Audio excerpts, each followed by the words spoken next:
1910 കുടമാളൂരുള്ള മുട്ടത്തുപാടത്ത് വീട്ടിൽ ഓഗസ്റ്റ് 10 ജനിച്ച് 1946 ജൂലൈ 28 ഭരണങ്ങാനത്ത് വെച്ച് നിര്യാതയായ ഒരു പാവം സന്യാസിനി, എളിയവരിൽ എളിയവളായ അൽഫോൻസ എന്ന സിസ്റ്റർ ഇന്ന് ലോകം മുഴുവൻ അറിയപ്പെടുന്ന ഒരു വ്യക്തിയായി മാറി.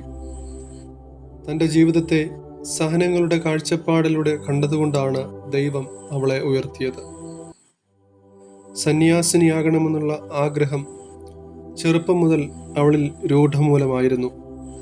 എന്നാൽ സുന്ദരിയായ അന്നക്കുട്ടിയെ ഒരു നല്ല കുടുംബത്തിൽ വിവാഹം ചെയ്ത് അയക്കാനാണ് പേരമ്മ ആഗ്രഹിച്ചത്.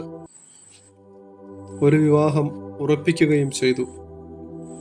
മനസ്സമ്മതത്തിന് പോകേണ്ട ദിവസമായപ്പോൾ വിവാഹത്തിൽ നിന്നും രക്ഷപ്പെടുന്നതിന് വീടിൻ്റെ പിൻഭാഗത്തുള്ള ചാരക്കുഴിയിലെ കനലിൽ കാൽ അല്പം പൊള്ളിക്കാൻ അന്നക്കുട്ടി തീരുമാനിച്ചു. പക്ഷേ ഈ ശ്രമത്തിൽ അവൾ തീയിലേക്ക് വഴുതി വീണ് 2 കാലുകളും പൊള്ളുന്നതിനിടയായി. അതോടെ വിവാഹം മുടങ്ങുകയും സന്യാസിനിയാകാൻ അവൾക്ക് അനുമതി കിട്ടുകയും ചെയ്തു. 1927 പന്തക്കുസ്ത നാളിൽ അന്നക്കുട്ടി ഭരണങ്ങാനത്തുള്ള ഫ്രാൻസിസ്കൻ ക്ലാരസഭയിൽ ചേർന്നു. 1928 ഓഗസ്റ്റ് 2 അവൾ ശിരോവസ്ത്രം ധരിച്ച് അൽഫോൻസയായി.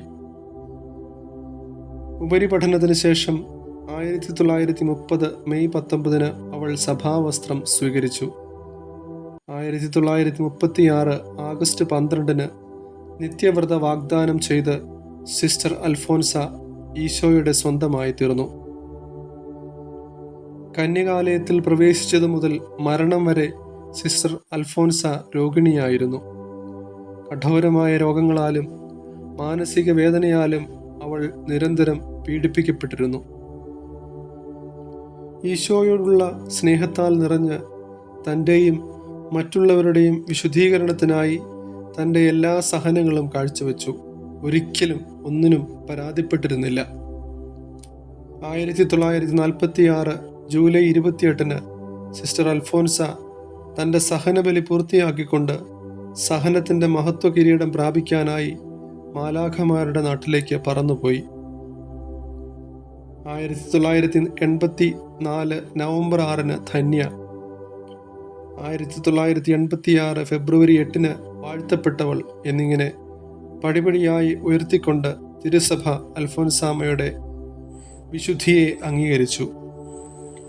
അവസാനം 2008 ഒക്ടോബർ മാസം 12 പരിശുദ്ധ പിതാവ് ബെനഡിക്ട് 16 അൽഫോൻസാമയെ വിശുദ്ധയായി പ്രഖ്യാപിച്ചു.